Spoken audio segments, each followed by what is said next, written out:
Welcome back to another episode of the Tile Money Podcast. My name is Luke Miller, your host, and today I've got a great interview for you. I actually recorded this interview a few months ago back in June, and I've been itching to release it ever since. It got buried in some things, and I had to put out some other content, but I'm super excited to be releasing this long-awaited podcast today.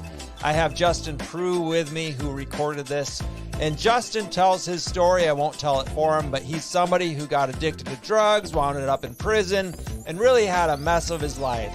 And so that's what today's podcast is all about. But really, how did he turn things around? Yes, he turned things around. And what did he do? And what is he devoting his life to? And how it impacts you, the tile contractor? Yes, it does. He's got a lot of employees, and what they're doing with New Freedom in Arizona is taking ex-prisoners and giving them a program to not only give them a trade, so they're teaching them tile, they're teaching them paint, they're teaching them whatever they're more attracted to, but they're also focused on who they are as a person and helping them develop qualities and learn qualities that will help them re-enter society. So check out this. If this sounds like a good interview to you, I can tell you it's even better than you're thinking right now.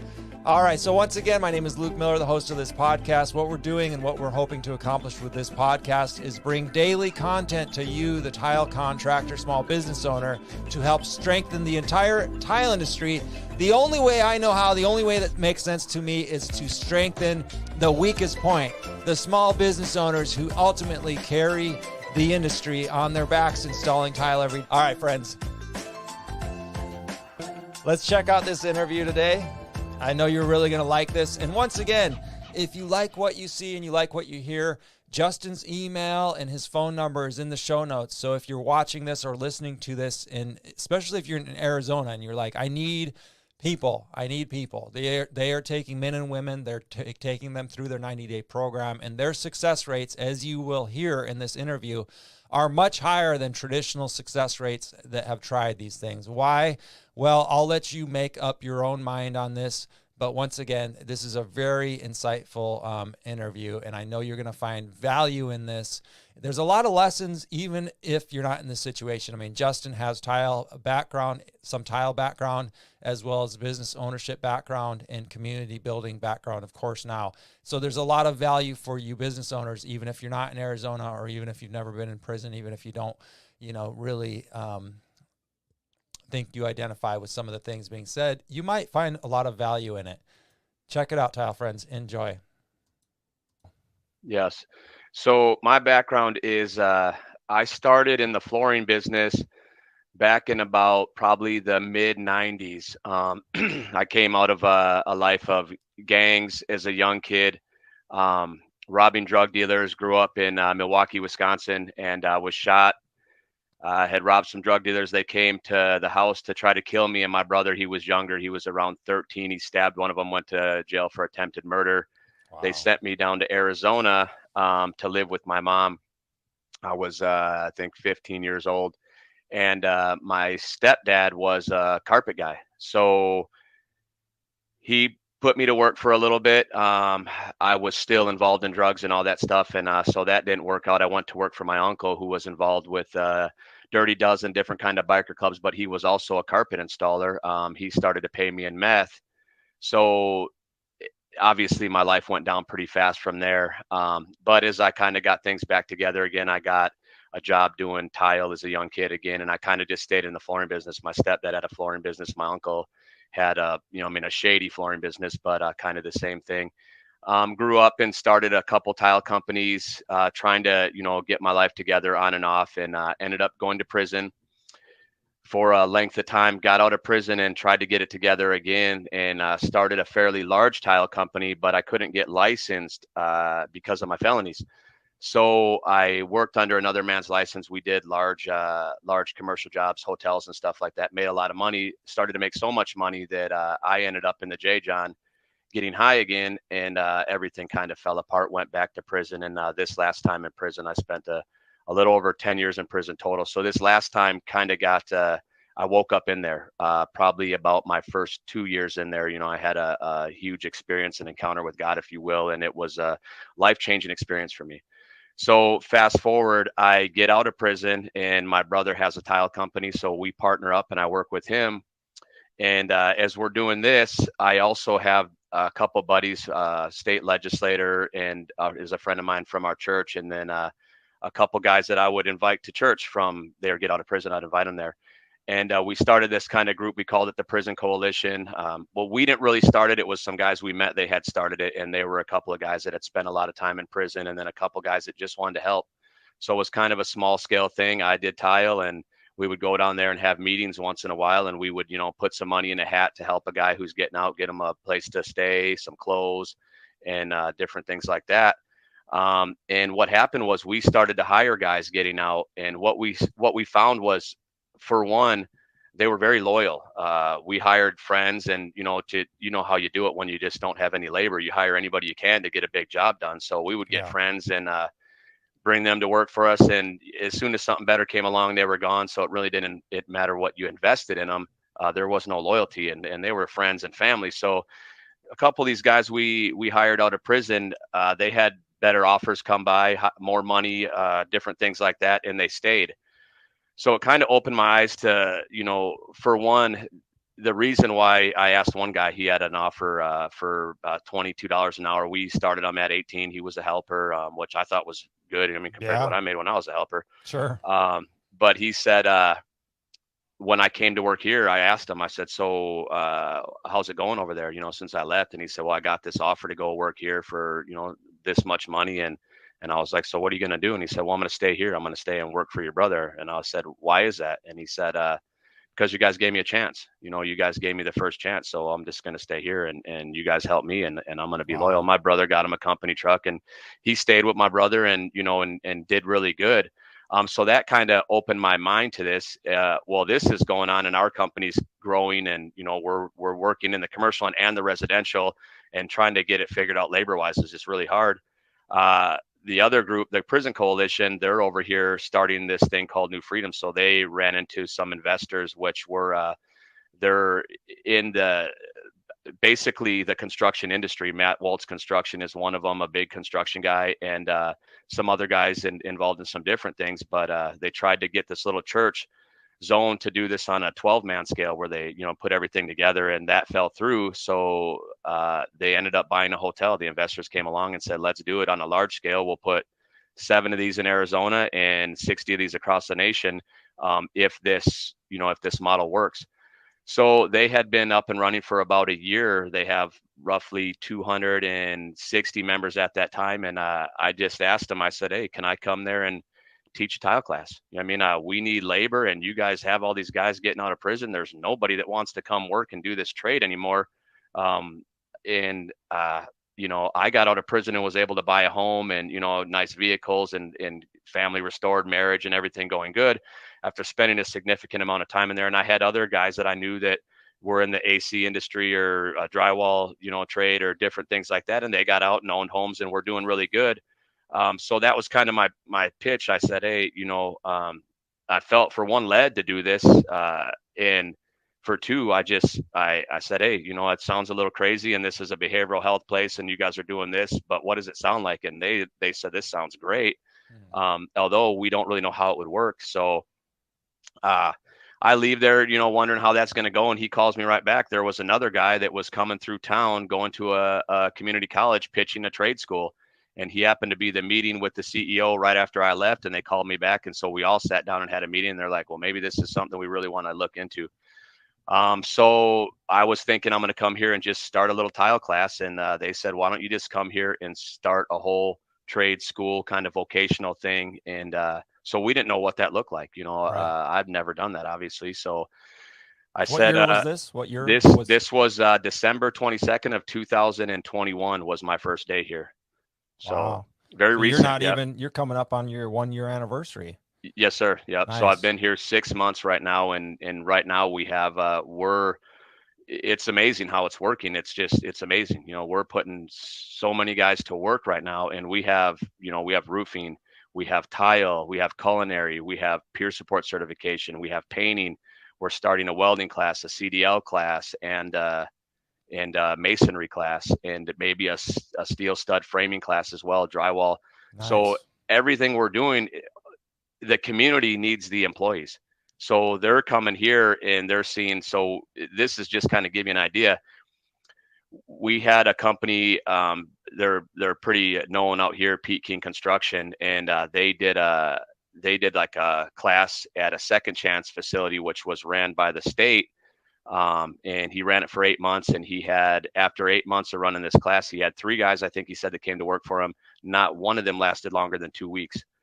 So something was missing there. And we've ran a class here for, now we're coming up, we started in February, so we ran 3 of them. We've had 67 graduates from the class in just the painting industry, and 50 of them are out there right now thriving. Some of them are still here in the program, haven't completed the program yet, but have completed the painting elective. And then they go on to the advanced class, which is mostly commercial painting outside in the building. They practice right here on site. We do mock-ups for tile, is a little different, but what we found with that is these we did something different where normally you would do the hands-on, and it's kind of what we wanted to do, but New Freedom said we need to do this a little different than what everybody else does. So what we want to do is change this a little bit. We want to put something in there that has to do with keeping them employable. You know, what does that look like? So we brainstormed a little bit, and we got together a group of guys that were business owners, had spent time in prison, and were superintendents or above, and were successful in the trades. Mm-hmm. And got everybody together, and then we said, you know, I picked everybody's brains. So to the business owner, what are you looking for in an employee? What makes them valuable to you?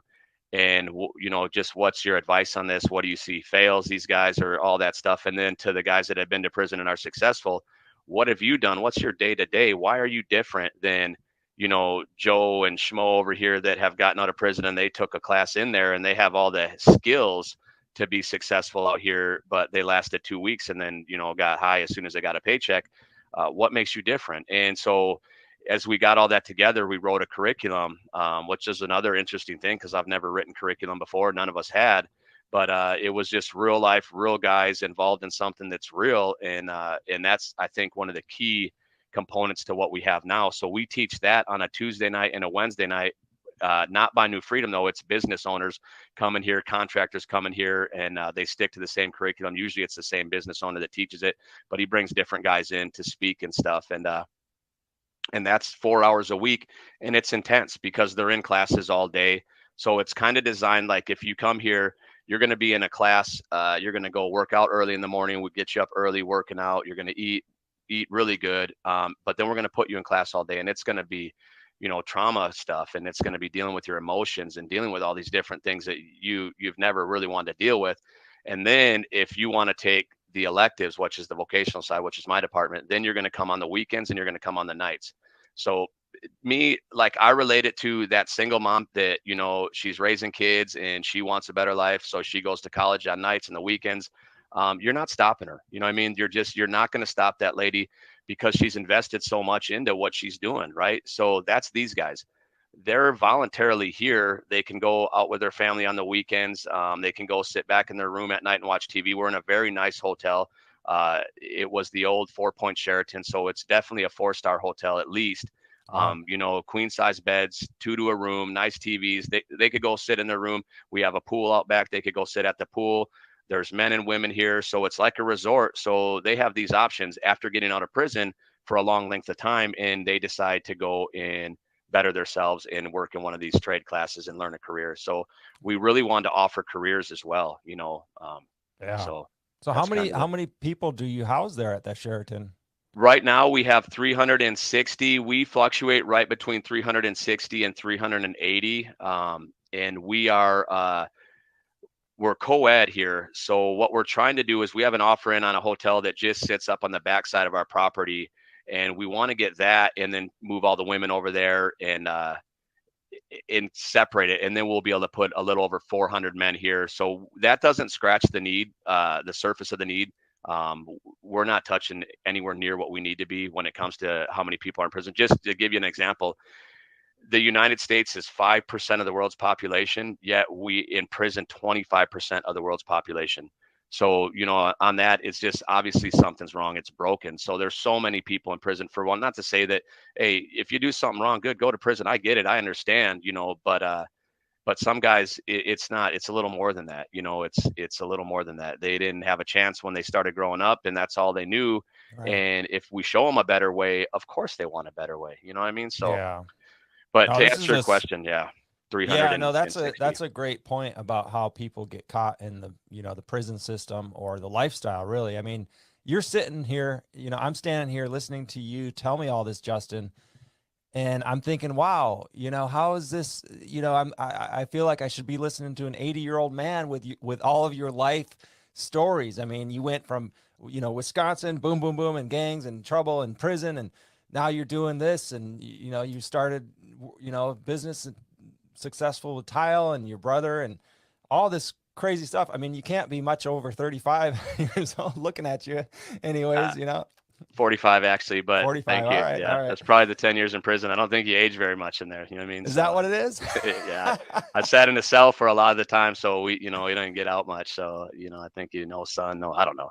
Just Yeah. but yeah. Anyway, But it's so good. I mean, now how many years or what length of time has New Freedom been established?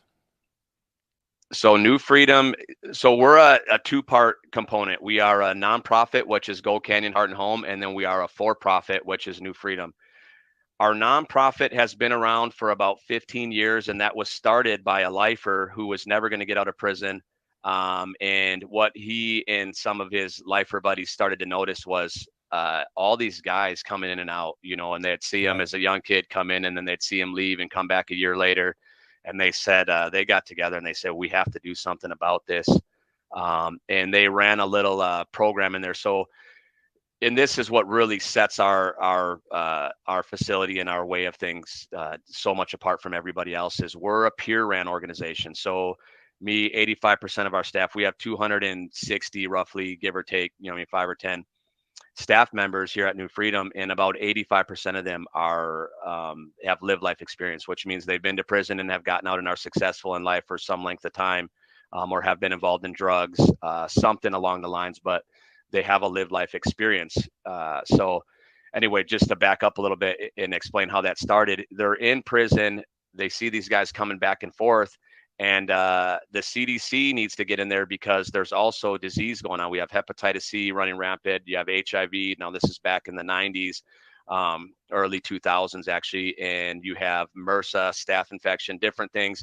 And the prison population they're so segregated from the staff and administration, the security, that there's just this wall built. So it doesn't matter what the state or the man, if you will, says to them, they're like, screw you, I'm not listening to you.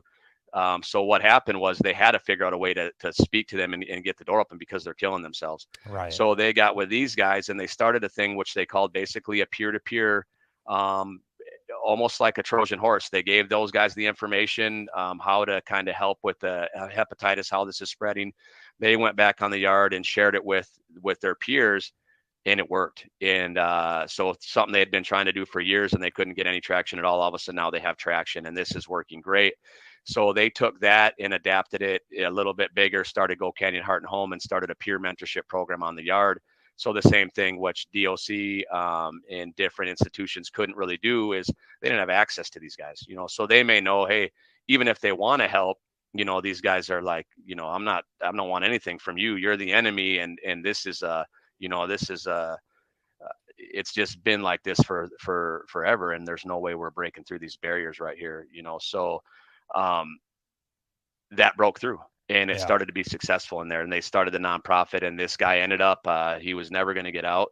He ended up getting his case brought back to court, and he thought he was going to go home. I think he was around 13 years in on the life sentence at that point. All family, and he's a great guy too. So all his family's there, the community, they all wanted to be a part of this. And his lawyer came in there and told him, look, you did get it overturned, but you have a life sentence with the eligibility of parole after 20 years. So he's still going to be in there for at least 7 years. So he said, okay, he put his hands together and just said, listen, I believe this is a gift from you, and I'm going to use it to spend the rest of my time in here mentoring these guys and building this peer-to-peer program in here. And that's what I'll devote my life to. So he was the main guy with another guy, Joe McDonald. This is Joe Chapetta and Joe McDonald, that were the the prison coalition I was talking to you about. So they got out, started that, and then now to answer your question, in 2021, COVID hit. Hotels were cheap, so everybody Mm, else is kind of going down.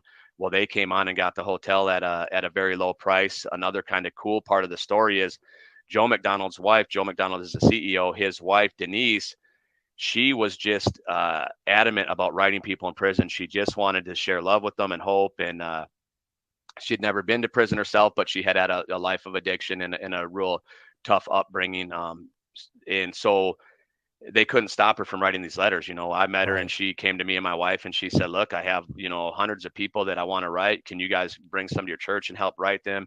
And absolutely, we said, and she was real, almost like a mother hen, you know what I mean? Like, but what are you going to say to them? And, make sure these people are good and they, all these different things. And Yeah. so it was cool anyway. But what happened was COVID hit. Nobody had an inroad to the prisons anymore. You couldn't, all these mentorship programs, I don't know if Right. you want to call them mentorship programs, whatever you want to call them, all these different programs they had that really didn't work anyway. The door got slammed in their face. Wow. The only access road was a handwritten letter because the mail still went. Sure. So, boom, we have this facility that can house 400 men and women. We open it up. And then at the bottom, so I'll just kind of give you this kind of synopsis of how, this whole system works really on the ground level out here is prison is a corporation. Obviously, you have private prisons and different things like that. So if you have a corporation, um, you have to have, you have to keep it funded, right? You have to keep the money coming in. So you have to have a sales force, if you will. And what is the sales force? It's brokering people, really. You have to have people coming in there. So if everybody gets rehabilitated, nobody comes back, your business fails. It's a terrible business model. So I'm not saying on every level that everybody involved in the prison is like this, because a lot of them aren't. We met the governor out here, Doug Ducey, and he has got a great heart to change and actually change the name of the prison here and their whole operating system to the Department of Corrections, Reentry, and Rehabilitation. There's a lot of guys and girls in the in just the state here, in the Senate and in the House of Representatives, that really want to help. And just a lot of people didn't know how it'd been just so dug in deep. But anyway, so you get out, you go to a halfway house, and they have some halfway houses, they call them. I won't share the name, but anyway, it's a halfway house that gets approved by this certain board, and they say, hey, if you're approved by this board, now prisoners can come stay at your halfway house. The only problem is these halfway houses, the board that approves them, it's really money, money, money, money. Yeah. So you'll go there and you'll have, a house just jam packed full of people, 3, 4 people to a room. There's no vetting process. People are in there high on heroin, high on meth, fentanyl now, overdosing in the room next door, needles laying outside, all kinds of drug paraphernalia. And a guy gets there, and this is kind of the deal. So you Wow. come here, we're going to give you your first week for free, but it's not free. You owe us at the end of the week as soon as you get a job. Now you have to get a job, get your job right away and get this paid. If you leave here and go somewhere else, you are going to violate your probation or your parole, and you'll go back to prison. So here's what happens. You got out, you have $150. You need to get a driver's license and a social security card to get a job, because, when you go to prison, your life's in chaos.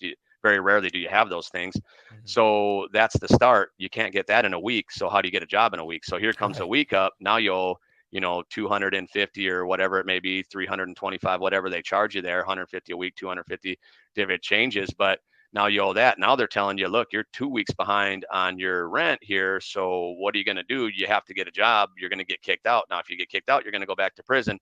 Well, now you got, the drug dealer over here and the next bedroom, he's over there, in and out, and he's doing good, paying his rent's paid up for a month. And he says, hey, listen, let me just give you a bag of this and you go sell it. I know you want to do good and have your family back in your life, but it's simple. Just don't do the drugs. Just sell them, get the money, and work on getting your license and all that stuff. Sounds great. It just doesn't work that way. So now you're hanging out with people doing drugs, you're selling drugs, and the next thing you know, you're doing drugs. Now you're going back to prison anyway. So it's real catch 22. Wow. You're really gonna, and if you see this, it will unravel your mind the way you look at things. It'll blow you away. So what happened was we had this facility, we had everybody lined up to come here, but we're not a halfway house. We're a behavioral health facility. We're really a outpatient facility with supportive housing. So we have, we're 2 buildings really. One side is our outpatient, our therapy, and the other side is supportive housing with different things.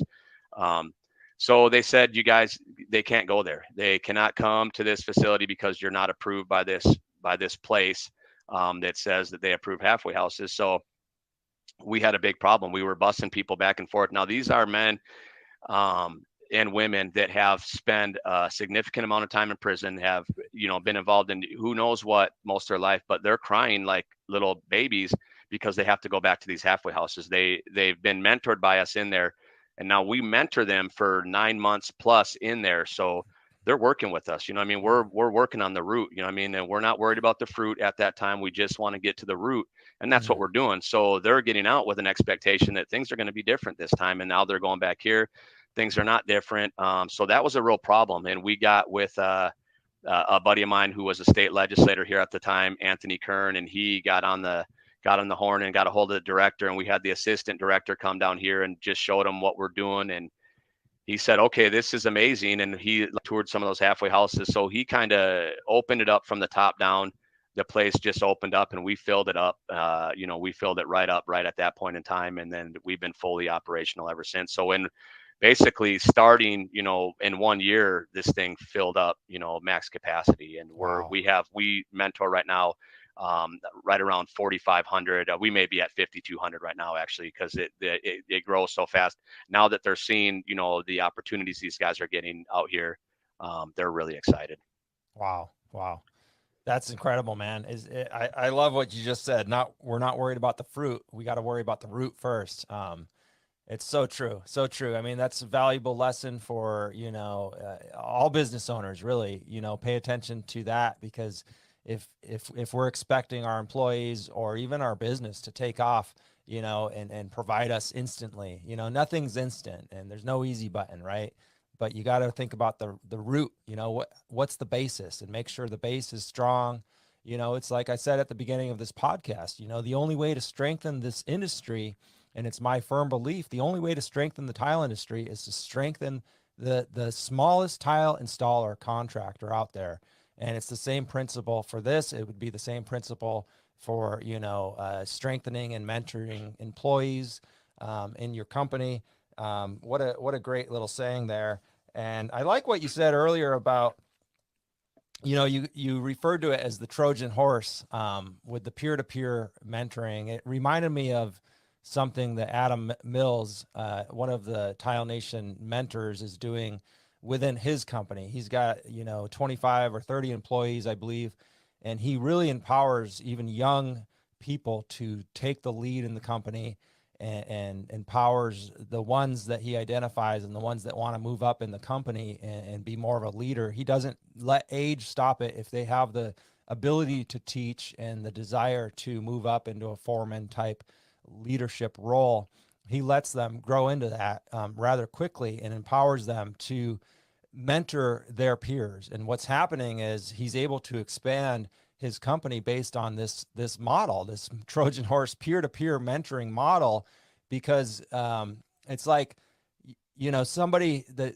oftentimes the person teaching, if they're so far removed from the student, like you said, is going to ignore them. They're going to be like, what do we have in common? Why you don't know how to speak my language. You don't know who I am.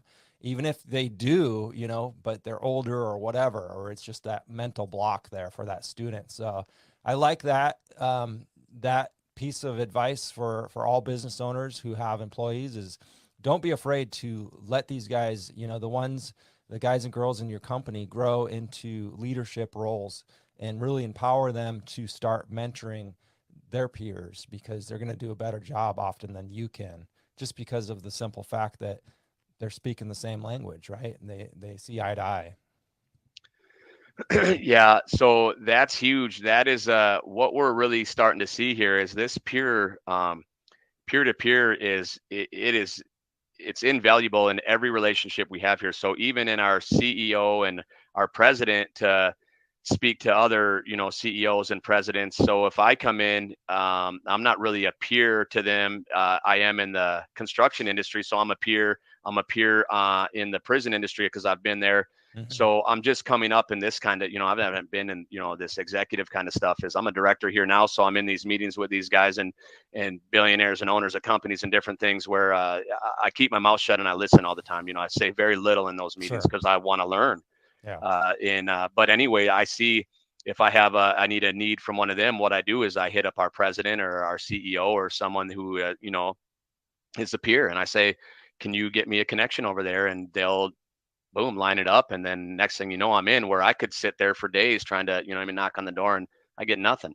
So it works on every level is what we're seeing. And I think when you said that about letting these guys come up on the bottom. So when I started to come up in the industry, it was, get kicked in the butt, go out there and get that, Right. mix that, and mescla wedo and all these different things nonstop. And you weren't going to set a piece of tile. I didn't set any tile on my own until, it had been quite a long time. And finally, I just said, look, I'm going to go start my own thing because, I've tiled everybody's house that I know, for free because they wouldn't let me there. And that's the same thing that, that just continues down in that mindset. It doesn't work. So now we have an industry that is lacking. Nobody wants to get into it. These kids nowadays, we hire these kids. I mean, we brought our nephew to work for us and we made him carry a toilet upstairs. And, before the day, and it's a new toilet in a box. And before the day was over, he said, this working thing's not for me. He went and sat down outside and stayed on his phone for the rest of the day. Told his brother when we got home, his little brother, and this is the age I would be working hard. I'm tax stripping houses by myself already at that age. And he told his little brother, um, they made me carry a toilet upstairs. So his little brother says, to my brother when he gets home, is it true you made him carry a toilet upstairs? And he's like, I would never work for you. So it was just kind of like, this is really strange. It's such a small thing to me to think, I'll be carrying a dirty toilet upstairs and, Right. and they never Yeah. cared about that. Right. So Yeah. that doesn't work anymore, and so what happens is these guys coming out of high school, the education, like you said, for one, they're far removed from us, a lot of us, we're to go to a school for such a length of time to learn a trade. That's why we don't really have a lot of tile schools, I'm sure, and a lot of painting schools, because, it's just, you learn it on the job site by your dad or, it's generational or whatever it may be. But that doesn't work anymore. It really doesn't, because we need to get people in here and we need to open up the doors and allow people to, like that guy's doing. I forget the name you said, but we're seeing this right now too. And what I'm hearing back from these companies is they hire these guys that they will only hire new freedom members that have graduated through our program and through one of these electives. We call them electives, like it could be the painting or the tile. They will only hire through here now, because what they're getting is these men and women are showing up to work a half hour early. They're up there setting things up. They're hungry. They are staying late. When he puts out a thing for overtime, these guys are, it's filled up with new freedom members or graduates. They fill it up right away. So these guys they're coming on, and what's happening is his regular employee team. So say, just for instance, one guy, PHP painting, 50 guys working for him. He hired 5 guys a month from here. He hired 10 actually this month. But these guys are getting out and they're working hard. And now they're running their own crews, which this is unheard of. You would come in the painting industry, you're going to be masking for at least a year before you touch a paintbrush. Well, they get trained in here in 30 days and they learn the basics and they learn how to really be hungry and teachable is the main thing we teach them. And they're getting the company trucks. The company employees are getting fired because now they're shown to be lazy, where they thought this was just one speed in the industry. And now they're seeing, well, that's, these guys are outworking these guys 2 to 1. And they've, they're green, they don't really know a Right. whole lot, but they're picking up. So if you have a mind to learn and a mind to work, you're going to be taught 10 times faster than the guy that doesn't want to learn, doesn't want to listen to you, thinks he knows everything and wants to do it his way and has 100 different ways that he thinks are going to work.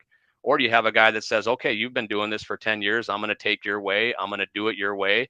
And so these guys that's working great. We're hearing from some of these companies where years ago, it would have taken you 20 years to become a superintendent at one of these companies. Now you can get in there and you can do it in a year, because Wow. they just don't have the guys. These guys are entitled, they're lazy, or they just don't want to do this work anymore. Well, we have a group of guys, and I mean a large group, that are hungry, and they don't for a second. They don't. Here's another. Let me just share this real quick. So we bought another property up the road from here. We're gonna go. We're gonna develop it into an apartment complex. It's a fairly big property. It's been sitting vacant for a long time. We also, I'm sure the rest of the nation is dealing with this right now too.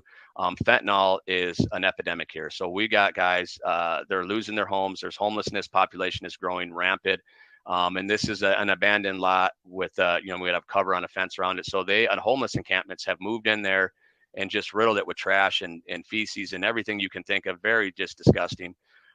So I got together a group here. I was tasked with the, task of getting it cleaned up and ready to develop. And so I got 22 volunteers, men and women in the program. And on a weeknight after being in group all day, they came out there with me and we cleaned that place up. So we got a big, 40-yard dumpster up there and we filled that thing overflowing to the top with all the trash on there, just by hands and wheelbarrows and shovels and rakes.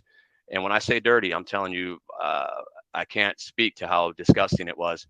And at the end, I'm telling these guys, thank you so much for your help. Thank you so much. Took them out to Peter Piper Pizza to eat afterwards. And every one of them, when I said thank you, they're like, no, thank you. Thank you for allowing me to come here and be a part of this. And it shifted my whole mindset to where I'm so used to somebody, just say on the job site, hey, can you go over here and, can you maybe sweep that up? I'm not a helper. I'm not sweeping. Right. Okay. So I'm an owner and I'm over here pushing a broom Right. sweeping. I have no problem doing that.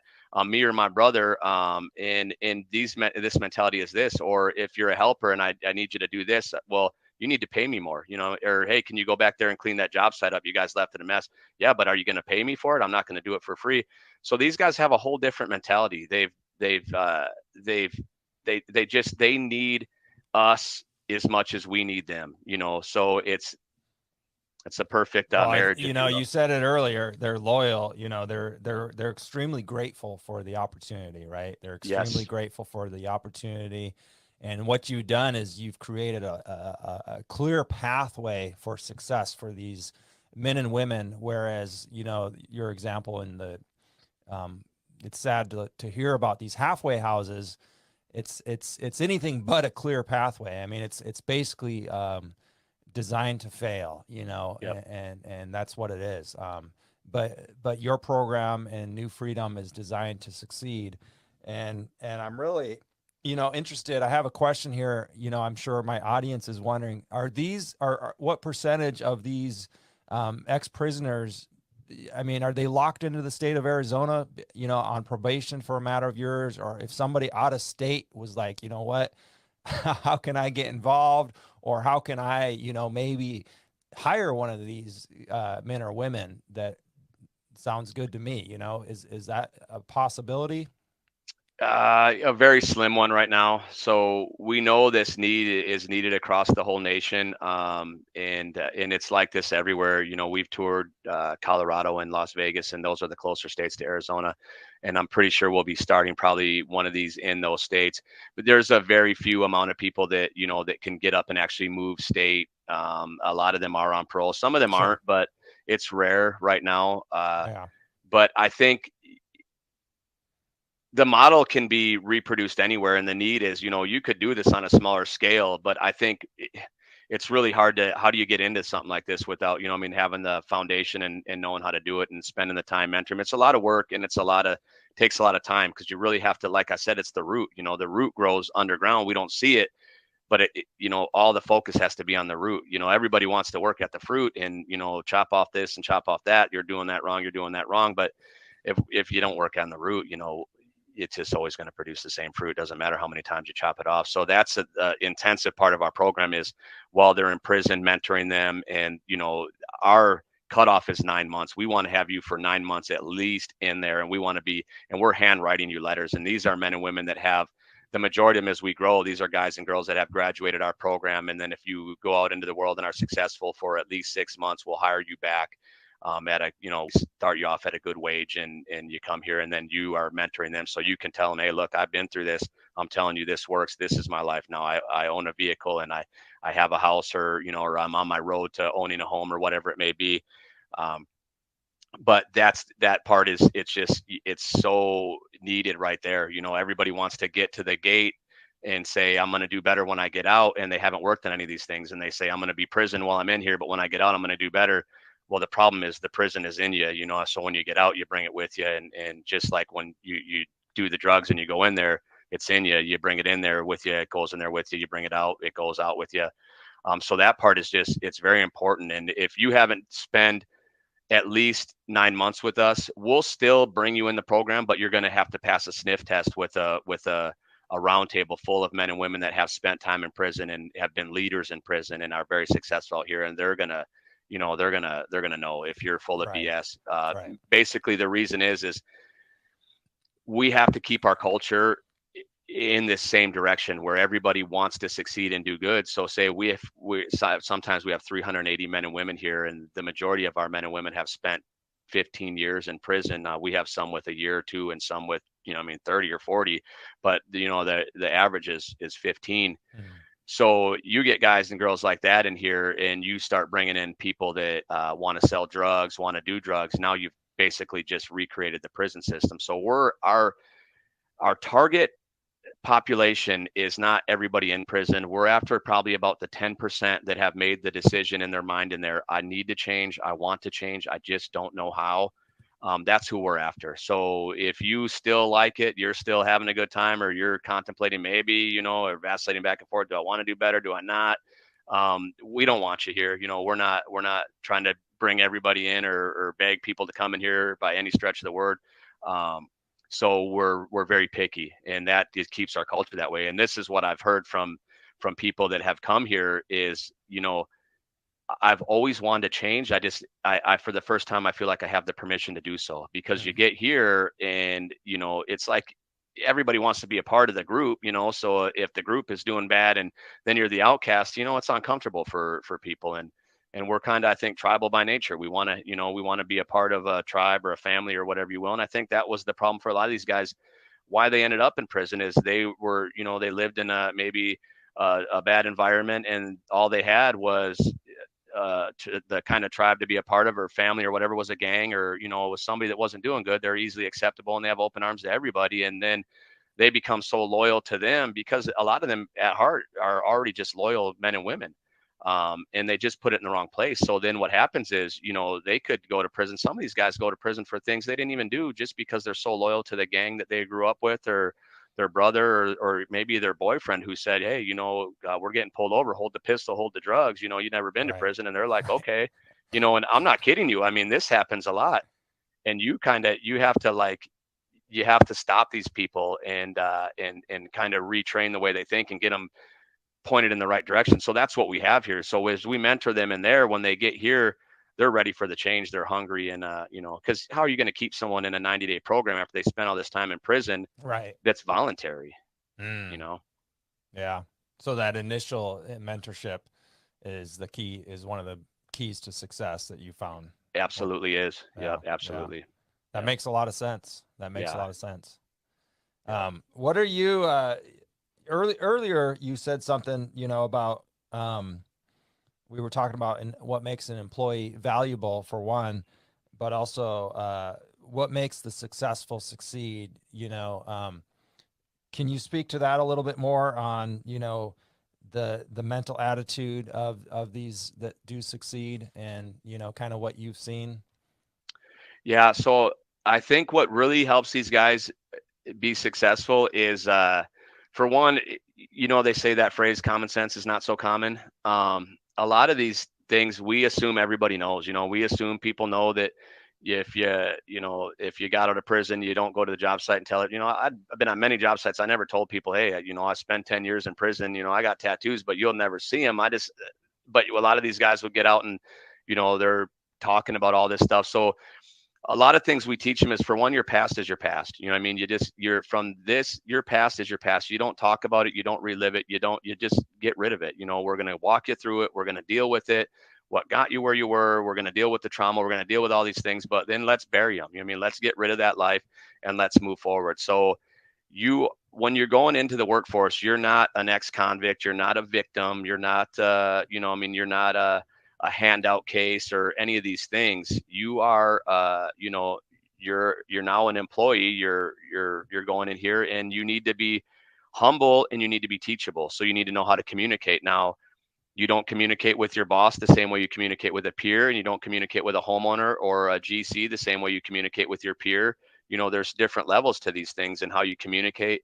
Another thing is we teach them you show up on time, and on time is 10 minutes early. You don't just walk on the job site. If you're supposed to be there at 6, you don't walk in at 6:01 or walk in at 6:05. You don't be on your phone at the job site. These things that we as business owners or as superintendents or bosses or whatever, we know this stuff. You don't get there if you operate like that, and we just assume everybody does, but they don't know that. So a lot of them are like, well, I didn't know I couldn't do that. Oh, I thought if I showed up, within the first 10 minutes I was on time. But no, we want them to show up 10 minutes early, and that's what we're hearing. We're hearing back these guys are showing up 30 minutes early to the job sites, and they're setting tools up, and they're taking initiative and then take direction. So we have a saying around here is, you have the wrong way, you have the right way, and then you have our way. So that may be not our way specifically, but that's the company you're going to go work for. If it's Luke Miller Tile, you have the right way, the wrong way, and you have the Luke Miller way. So when you work for Luke Miller, you do it the Luke Miller way, or whatever it may be.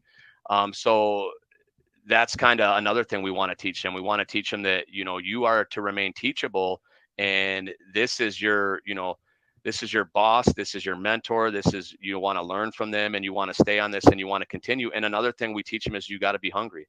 The second, and this is just my personal opinion, I think of just the kind of nation, the workforce as a whole is kind of like a heavyweight fighter. We're the United States of America. We're a heavyweight. We've been, out there getting it. We're on top of the world.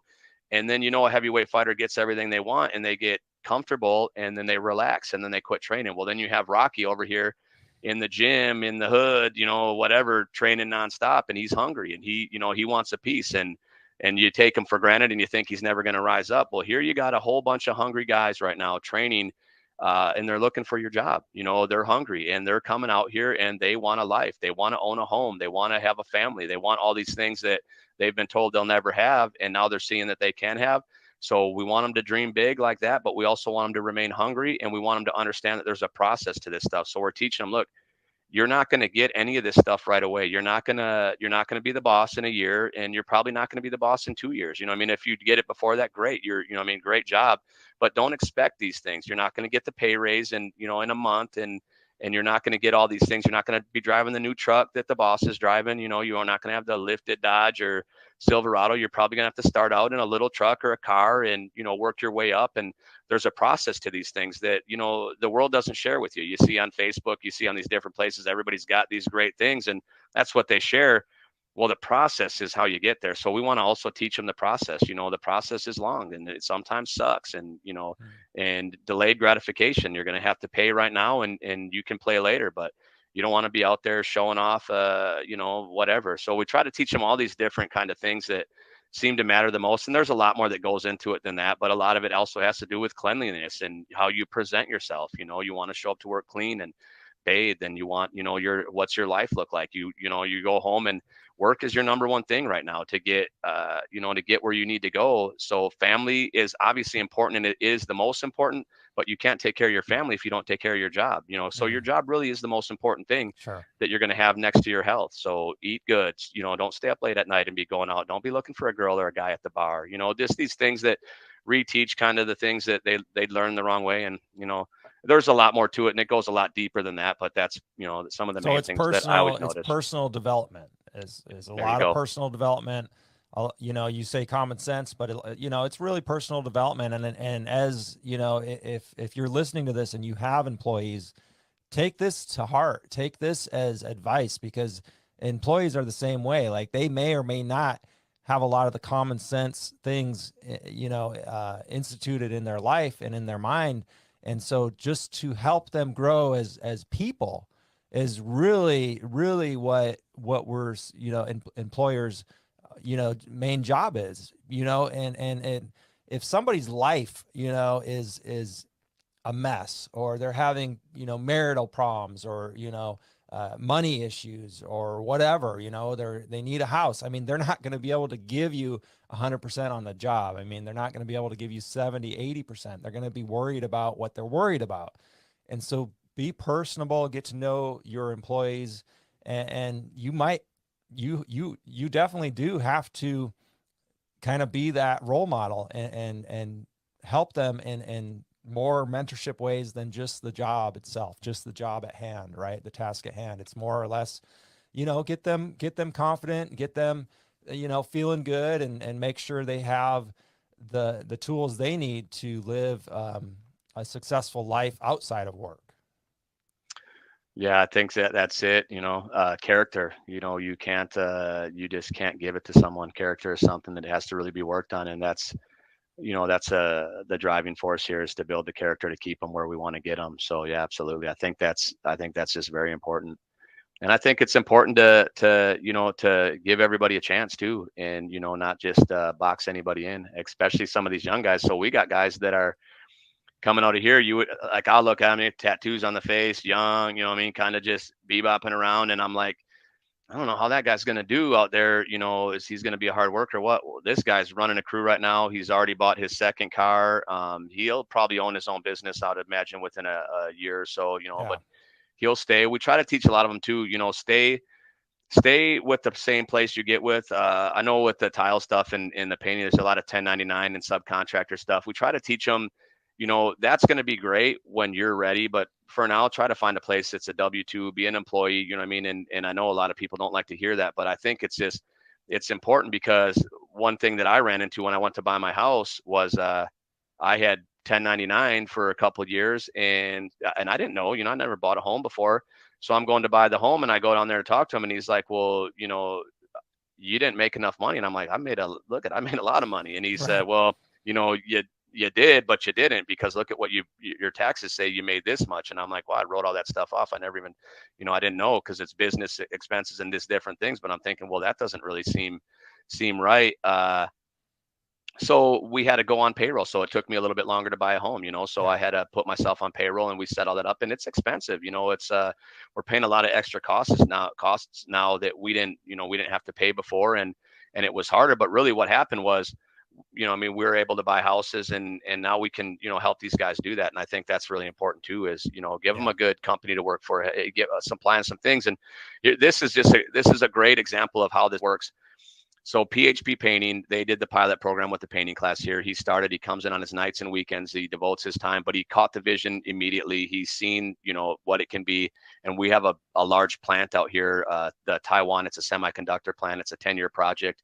Huge, huge job. And we've got quite a few coming out here in Arizona right now, actually. But that's a big one. He got the contract for it. He needs 100 men on site at a certain date. So how does he do this? So you sign the contract, things are good, and a lot of times went by. And how do you now? What do you do? There's no way to get 100 men. He's got 50 men, and he Mhm. can't get a guy to come in the door and stay longer than a week. And the guys that say they've been painting for years, they can't paint for one. So he catches a vision. He invests his time in here, weekends, nights, and I know it's gruesome for him. Before people started to get involved, Sherwin-Williams got involved and donated, thousands and thousands of dollars worth of paint and M3 and Dunn Edwards and different ones. And these reps got together and other contractors got together now and help him. But this is what he's done. I just talked to him recently and asked him, how's it going? So he's hired. And another thing is he doesn't cut them any slack. So if they graduate the program and they get out there and they're slacking, he does not, baby them. It's boom. See you later. You've had this time. And it doesn't happen a lot, but there's guys that get out there and, they worked hard to get there. And all of a sudden they get there and they think, hey, it's all good. He's a zero tolerance guy. I really like him a lot. His name's John Morris. But so he told me what happened is he's bringing these guys on. He's got some guys that are complaining about them. He pays them extra to go pick them up, gas money and different things. And they're like, I ain't doing this. So, okay, you're going to have to find another job. So I'm going to take your truck and I'll give it to this guy who's going to pick him up and do this, this, and this.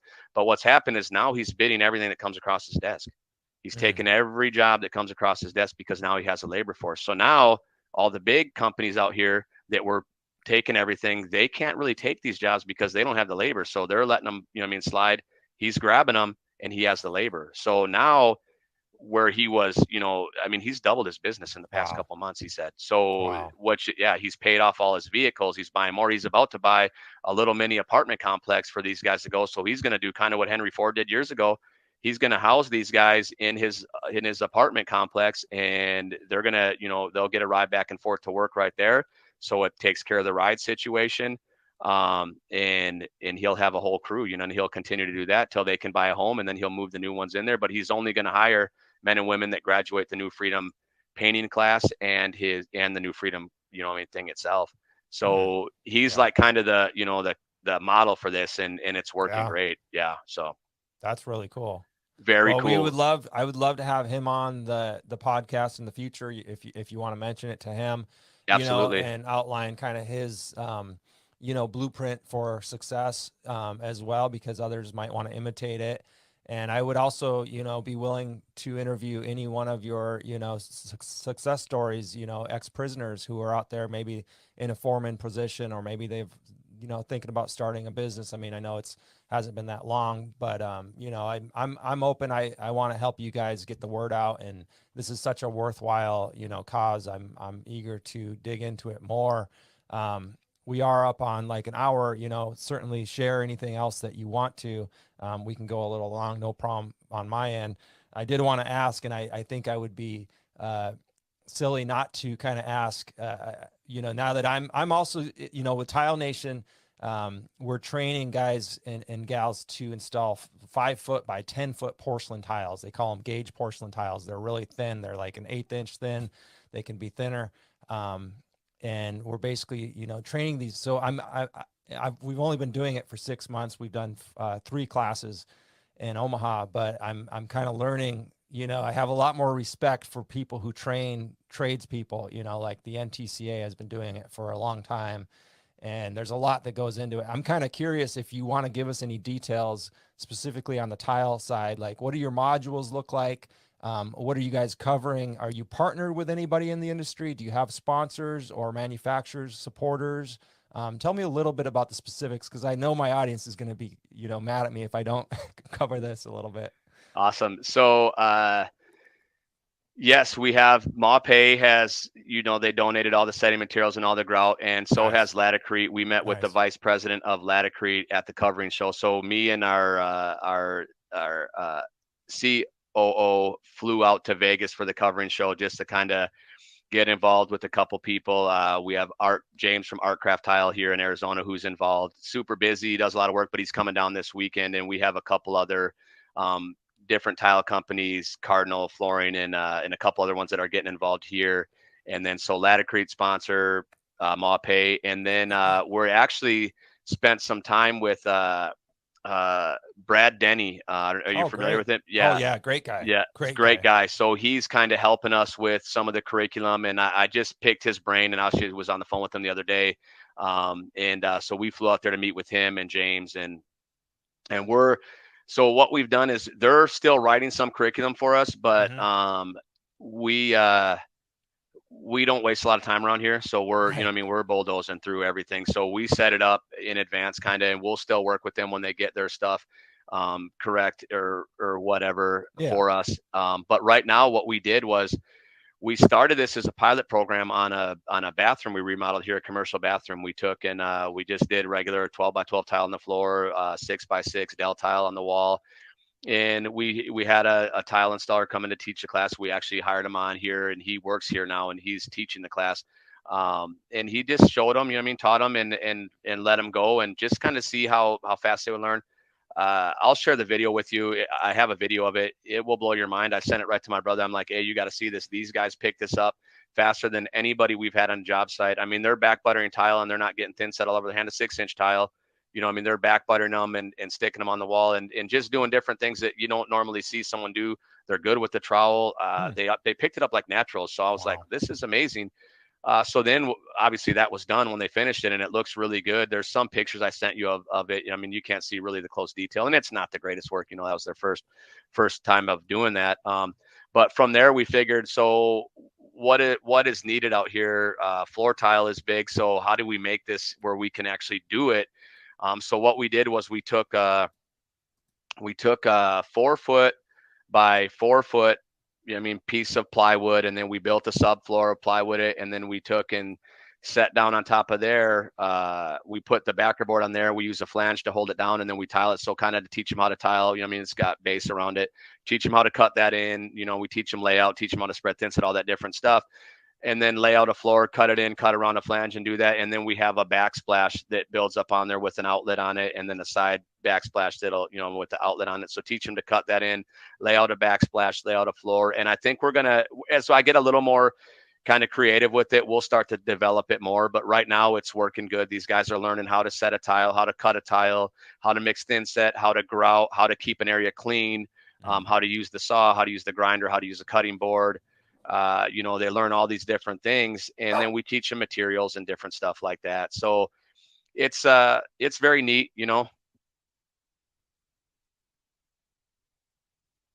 Just had to let the dog out. No, yeah, that's absolutely, yeah. So it's cool, and what I think what we'll do in the future is, since LVP and carpet tile and a lot of the stuff is really popular, we'll maybe add some different stuff here. And we have a real large facility here, so we may, if we get some tile donated enough of the same color, maybe as an advanced class, we'll let them tile the hallways or, and do that. So that's what we're doing. Sherwin-Williams donated all the paint, so to paint our whole facility. So I mean, they'll probably be painting this thing for 2 years, but anyway, it's That looking makes great. sense. And It's more of a real life scenario. I really like that. I mean, that's got me very excited, because I mean the mock-ups are great, right? It's a good start, and it's very practical. But if you have the space and you have the tile donated, wow, what a great thing. I mean, you get a new floor, get some new walls, wainscoting or whatever, really cool. yeah, so that's kind of that's what we're looking for. That's I think that's going to probably be we look And for those everything to be a guys, win-win. So and that's gonna up their pride level too. I mean, even if everybody gets to set 50 100 square feet on a floor, I mean, every time they walk through that hallway, they're gonna say, they're gonna have that sense of pride. They're gonna be able to look at it and know that their work, oh man, that's gonna be so cool. I'll help you. I'll put the word out to some of our manufacturer supporters that you're looking for tile and different things, if you don't mind or whatever. no, I absolutely. No, I that can would do be that. great. As Yeah. even as you're saying this right now, I'm thinking that definitely. So with the painting, they walk around here, you'll catch them. And with the bathroom, I would go over there because we had it, blocked off because it was under construction. But I would catch the guys in there, because I was going there and check on it. And they'd be in there with the camera, in front of the wall that they did, and they're snapping selfies Yeah. and stuff. And they're so proud of it, and they should Yeah. be. They did a great job. Yeah. This bathroom is better.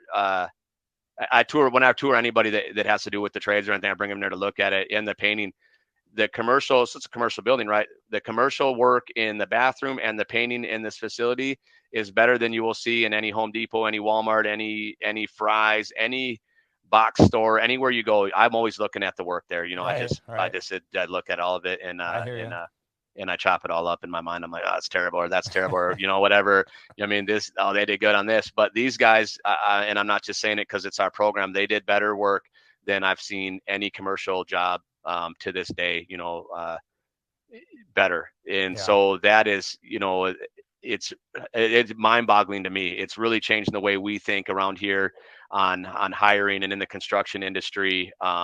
This is a great labor force. It's untapped, and I feel like it's starting to get some traction though. There's a thing I think they call the Second Chance Business Coalition out there, where some large companies they're obviously seeing this as an answer to their problems. I think Chase Bank might be on there, some big ones. I haven't really looked into it too deep, but I can see it. It's a game changer. So in any state that you're in, I mean, if you can get involved in this, it's kind of like the lost or forgotten, but they're hungry. Yeah. So, and if someone's hungry, I'm telling you, if they're hungry enough, you can train them to do anything because they learn fast. It's you can learn a lot faster if your life's on the line than you Yeah. will if so anyway. Yeah. Yeah, I'm interested to learn more. I mean, I would even be open, and eager to, talk to your employees and our employer and stuff like that. But if we could, kind of outline, maybe create another episode where we outline the structure. I think it's interesting. You start with a nonprofit, but now you have this for profit, and kind of, almost like a master class that we could put out there for people, who are interested in this. I mean, it's just a thought.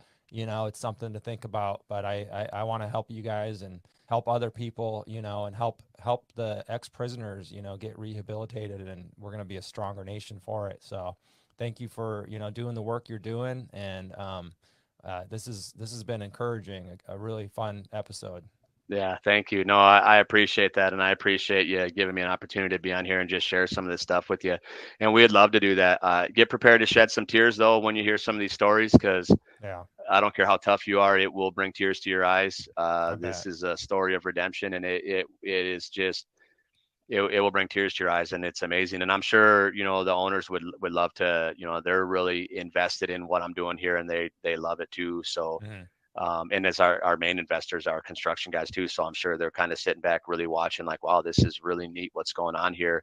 And Right. yeah, and our for profit is, we really, what we figured was, if we get donations on everything and do it like that through a nonprofit, well, then you kind of dictate, who comes here. If DOC can dictate and send Mm. everybody here they want to send here, they kind of pull the Ah, strings, and we can't have that. And also, you can only create after your kind. So if we don't have a model that self-sustains, how are we going to create an individual that self-sustains? And I think, not to right. diminish the church, because I love the church. I'm a Christian and Sure. big in the church, but I think a lot of these things they have are, when you get really donation minded, and of course we take donations and we need them and it's important, but I think we want to also create, our main thing here is, it's a hand up, not a handout. We don't do the work for you. We're going to get you your driver's license. We're going to get you everything you need to be employable. We're going to get you tools. We're going to get you a ride back and forth to work through Vail and different things. We're going to give you everything you need, but you are going to take the initiative, and you're going to put the work in. You're going to fill out the forms. You're going to do this stuff. We're not going to hand anything to you. We're going to, give you a hand up, really. And that mentality is, you're going to go out there and get for yourself. And so we have to do the same thing, right? As a company, we have to be able to self-sustain. We can't be depending on people to give us money. So if nobody gives us anything, we're going to be fine. So that's, anyway, I'll get into all that maybe on the next episode. I love it. I love it. Yeah. I'm all fired up.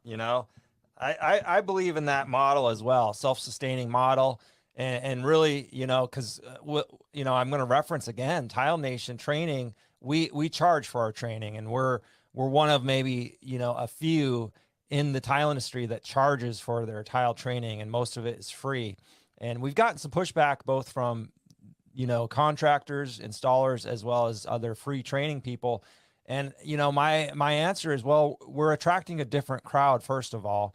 But if all the tile training is always free, what does that say about our industry, that installers can't afford to pay a little bit, invest a little bit? I mean, you look at all these other trades, and oftentimes tilers and different will say, like, well, why can't we get paid like this trade or like that trade? Well, first of all, they have better licensing, they have better requirements, and they have better apprenticeship programs, and they have paid training, and they have this and that, and it's just set up for success, and it's set up to be sustainable. So that encourages me with what I'm doing, and I appreciate your insight into why you guys have that for profit corp aspect of the business. That makes a lot of sense. Thank you for Yeah. shedding that light. Appreciate it. Yeah. Well, if you don't value it, who's gonna? I would Right. definitely charge for that. And we charge the insurance companies. Because we know our guys don't have money. There's the insurance, behavioral health, and stuff like that. But absolutely, if you don't value something, nobody else is gonna. So I Hmm. think I would definitely charge for it, because it holds its value. Then everybody wants something for free, but what do you do when you get something for free? Look at our health. We get our health for free. One thing's given to us, and as a nation, what do we do with it? We destroy it. You know what I mean? Because we got it for free. We got our mind for free, and as Yeah. a nation, for the most part, what do? We just don't. It's free. Who cares? Just let it do whatever it wants to do. Wow. I think, yeah, it's definitely, if you don't pay the price for something, and that's another thing we really want to teach these guys too, is, you know, for one, opportunity comes to the prepared ones. And for two, if you want something for nothing, this is my biggest saying around here. When someone tries to get something for nothing, the world answers them back with nothing for something. So what's going to happen to you is, you want for free, free, free. And now when you try to give something to get something, the world's going to go ahead and give you nothing for something. So now you're going to try to get something just like you did in your life. You went to prison trying to get something for nothing. Now you're in prison and you're trying to do better, but you've got a fence between you and you're getting nothing back for something. So now you have to go through that process of giving for free before you can get something in return. And I think it works the same way. If you give something for nothing, then you're going to get back something for nothing. And so I'm a firm believer on, you pay a price for something. If you value it, you pay for it. And if you don't value it, why would you even waste your time getting it? You just collect a bunch of stuff that, yeah, anyway, I could go on Yeah. forever about that, but no, Well, I and think the that's a great model. And nothing's really free. Somebody's got to pay for it. And like you said, usually that person who is paying is going to kind of dictate the way it goes, So that's good to keep in mind. Nothing's for free. I mean, somebody advertises something for free. You got to say like, well, who's paying for it? I mean, somebody's paying for it. You know what I mean? Yeah. Well, listen, Justin, I appreciate you taking, over an hour to sit here and record this with me today. I'm looking forward to future collaborations and helping you any way I can. Reach out anytime.